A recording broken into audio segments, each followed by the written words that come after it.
And that's something definitely that I see in you, and I kind of value in you, is that kind of like ability to just kind of go, okay, well, this is what I need to do.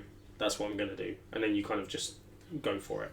Do you know what I mean? So right then, you needed to swat that flight now.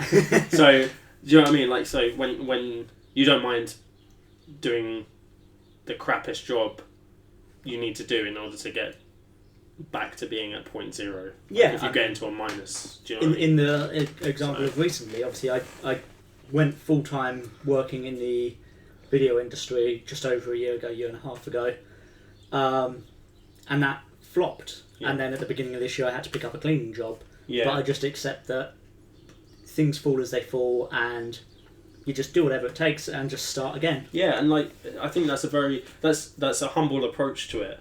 Like I think that there's a lot of pride in society at the moment, and not necessarily good pride either. Like, you know, so you've got like people being proud of their identities and who they are and stuff, and that's all well and good. But with pride, with too much pride, comes entitlement and people that are going, oh, that job is beneath me. Yeah, and they get themselves in situations, because the system makes it that way, where they don't have enough money to pay for things, but they won't take the jobs they need to, the crap jobs, to get to where they need to get. There's a toxicity to it. There's people. I'm above it. Yeah, but clearly you're not, because you need to. You know, people need to do that stuff. You know? But again, I think that comes from the fear. It's fear of what people are going to think of me if I do this job. What people are going to think of me if I have to give up my house. It's people don't want to make sacrifices because it destroys their self-image, and it's that fear of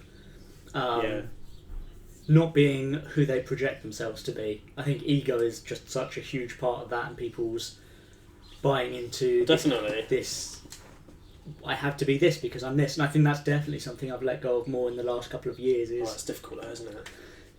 Yeah, beating ego is a really difficult thing. I've listened to a lot of podcasts on ego. And letting go of that voice that tells you should be this, you should be that. And it just wants to cling to everything. You know, if you've done something for a while, you have to keep doing it because that's who you are, that's what you do. Something that I try to encourage people is that it doesn't matter if you've invested 5, 10, 20 years into something, if you've worked a job, if you've completed a degree, done a master's. You can finish your master's and the next day go off and get a job completely unrelated. You haven't lost something. You know. You're always gaining something. No, you've gained whatever you've gained in that. Maybe that master's led you to the decision to do this other job. But people get very stuck in this idea that they are who they are. The narrow path perspective. They don't want to go on out into the wilderness and explore a little bit. Yeah, exactly. Yeah, interesting.